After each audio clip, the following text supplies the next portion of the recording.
الرحيم إذ فرقنا بكم البحر فأنجيناكم وأغرقنا آل فرعون وأنتم تنظرون. وإذ فرقنا او هر کله چې جدا کومونگا بكم البحر استاسو دفارا بحر فأنجيناكم پس نجاتم درکړو تاسو ته واغرقنا او غرقم کړلو آل فرعون یعنی لخکر د فرعون سره د فرعون وانتم تنظرون فداسې حال کې چې تاسو وتکتل. مخکې آیت کې الله رب العالمین بنی اسرائیل ته هغه لوی نعمت یاد کو چې هغوی ته د فرعون او د هغه د لخکر نه نجات ورکړی و چې هغوی به ورته بد عذابونه ورکول. نن د هغې تفصیل چې دی نو هغه ذکر کوي چې د څه هغه نعمتونه چې دی په هغې کې شامل وو. نو واذ فرقنا بكم البحر هر کله چې مونږه جدا کو ستاسو دپاره سمندر. نو دا د کم سمندر خبره کوي او دا په کم وخت کې شوي ده.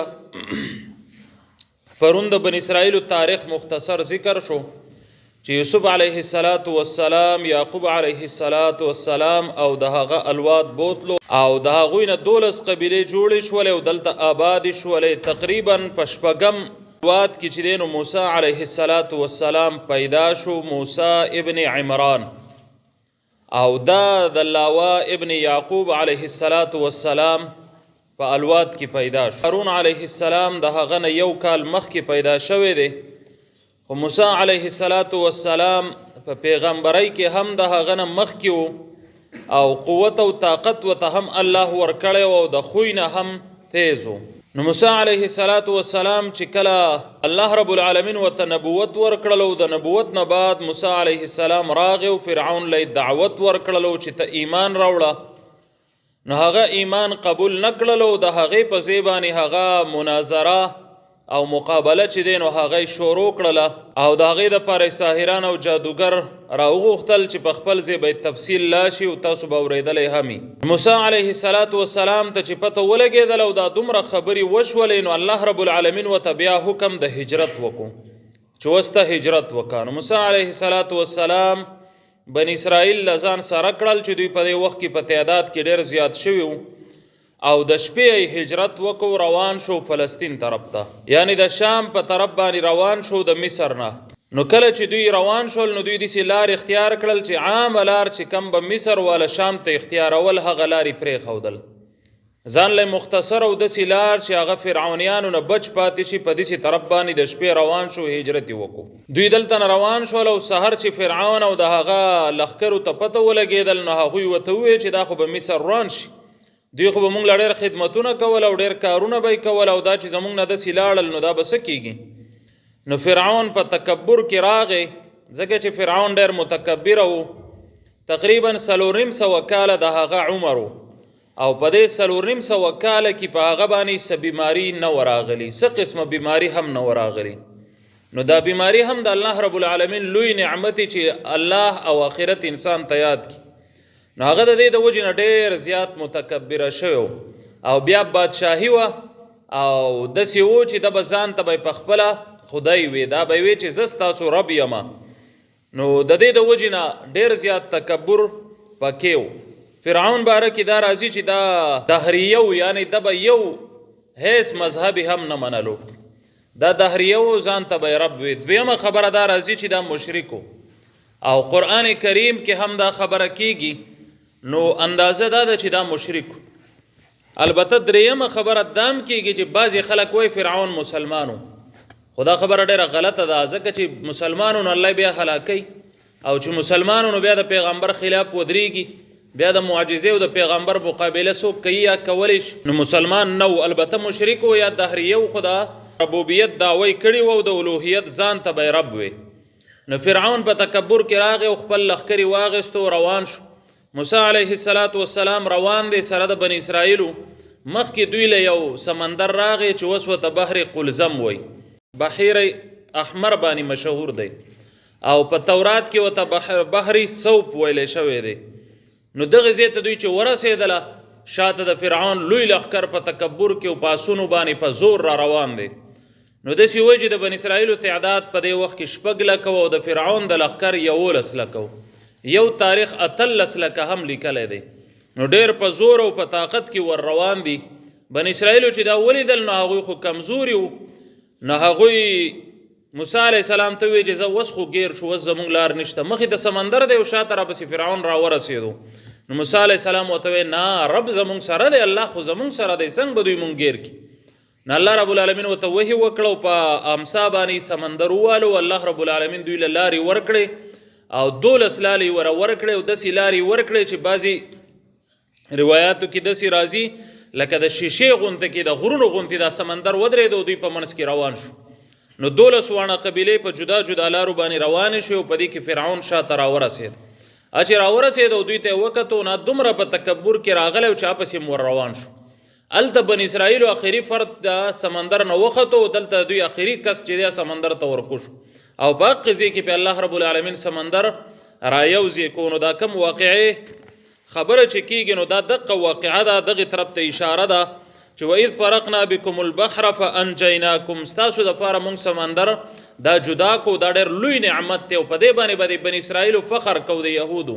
نو الله رب العالمین ورته هغه یادوي چې هغه تاسو به کم فخر کوئ، نو دا خو د الله رب العالمین نعمتو، دا نجات خو الله درکړی دی، چې تاسو ته نجات الله درکړی دی، نو د هغې الله نعمتونه ومنئ او په دې پیغمبر باندې ایمان راوړئ. دوی به وایي کله چې رسول اکرم صلی الله علیه وسلم مدینې ته لاړو نو د 10 محرم روژه به دوی نیوله. صحابو ته تپوس وکړو دا ولې؟ نو په دې ورځ موږ ته د فرعون نه نجات میلاو شوی و، یعنی دا دقه ورځ و د 10 محرم. نو رسول اکرم صلی الله علیه وسلم ووایي چې موسی علیه السلام زیات حقدار خو مونږ یو.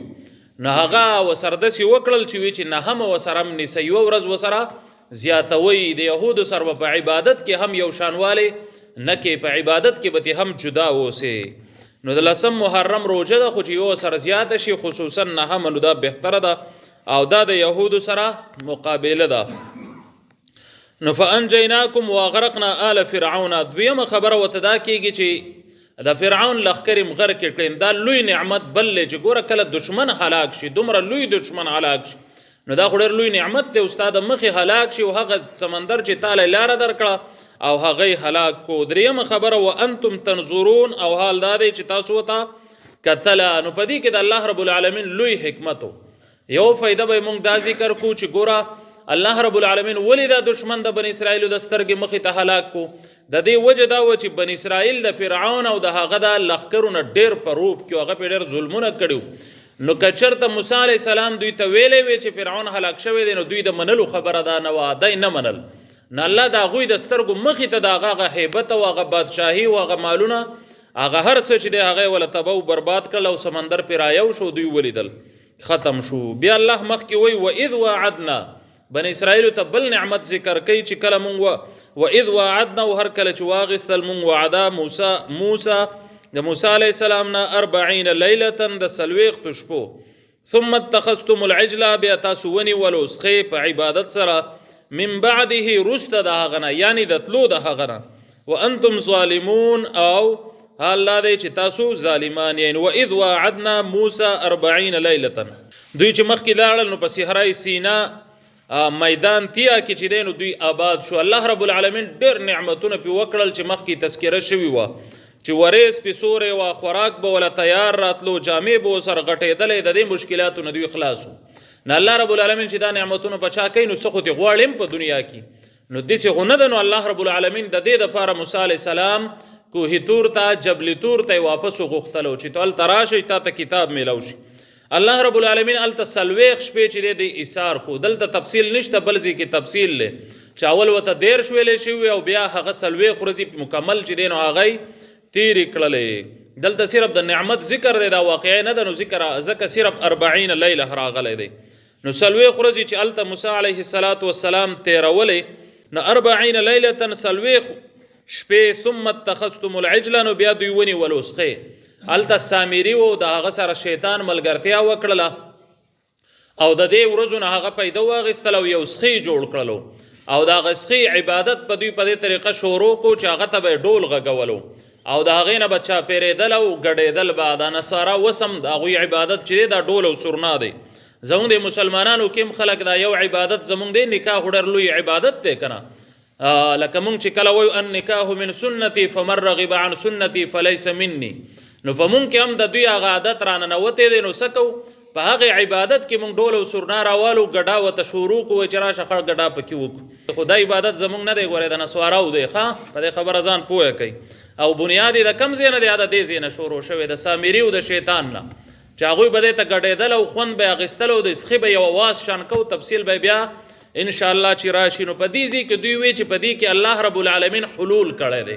د عقیده د حلول چې دا بېله یوه عقیده ده او د هغې مختصر به داسې ووایو چې په هغې کې ډېرې خبرې دي. خو بعضې خلک وایي چې هر ځي روح ته یعنې سالرونکي ته الله رب العالمین حلول کولی شي، که سپی دی او که خر دی او که هر څه دی، نعوذ بالله من ذلک. خو دا زمونږ عقیده د مسلمانانو نه ده. بعضې خلک وایي چې نیکان خلک چې نیکانو خلکو ته حلول کولی شي لکه عیسی علیه السلام. نو دا هم زمونږ عقیده نه ده، دا د نسواراو عقیده وه. الله رب العالمین چې دی هغه په انسان کې حلولو نه کوي. نو عقیده د حلول غلطه ده، د دې ځای نه شروع شوي دی. سخي باره کې هم دوی دا وی چې دا خو هسې د کالي نه جوړ دی، دی ولې دا اواز کوي او داسې کېږي، خو دې ته الله حلول کړی، نعوذ بالله من ذلک. نو ثم اتخذتم العجل، بیا تاسو ونیو سخی من بعده رسته د هغه د تلونه. نو دلته کم نعمت ذکر شو؟ نعمت چې ذکر کېږي به سبا له ذکر شي انشاءالله. هغه پکې دا دی چې ګوره د موسی علیه السلام د تلونه بعد تاسو شرک وکړو، الله رب العالمین د ته په شرک باندې معافي وکړله. نو الله رب العالمین څومره رحیم رب دی چې تاسو ته په شرک باندې هم معافي وکړل. وانتم ظالمون، او تاسو حال دا دی چې تاسو ظالمان یې. نو دا څومره لوی ظلم دی چې الله رب العالمین دومره لوی رحمتونه د باندې کوي، نعمتونه د باندې کوي او معافیان یې درته کوي. سمندر ستاسو دپاره وچولو ودرولو په دنیا کې یو ناشنا نمونه او ناشنا معجزه الله رب العالمین ظاهره کړل. نو الله ورته دا یو نعمت ور یادوي چې کله دا دومره نعمتونه تاسو منئ او په دې باندې فخر کوئ چې الله زموږ سره کړي، نو ایمان ولې نه راوړئ؟ الله او رسول ته راشئ او ایمان راوړئ. که نه اصل خبره خدا ده. که په رسول مبارک صلی الله علیه وسلم یعنی محمد رسول الله صلی الله علیه وسلم څوک ایمان نه راوړي یا یو پیغمبر نه هم څوک انکاري شي، نو دا د مسلمانانو عقیده نه د قرآن کې بار بار ذکر دا چې تفریق به نه کوي چې دا پکې منم او دا پکې نه منم. نه، ایمان به په ټولو باندې. که څوک کم پیغمبر نه مني، خو زمونږ په وخت کې محمد رسول الله خاتم النبیین دی، نو دا چې څوک نه مني نو که ټول پیغمبران مني هم دا د اسلام نه خارج دی. د الله رب العالمین په نسبت باندې دا ایمان د قابل قبول نه دی. الله رب العالمین د عمل کولو توفیق را نصیب کړي.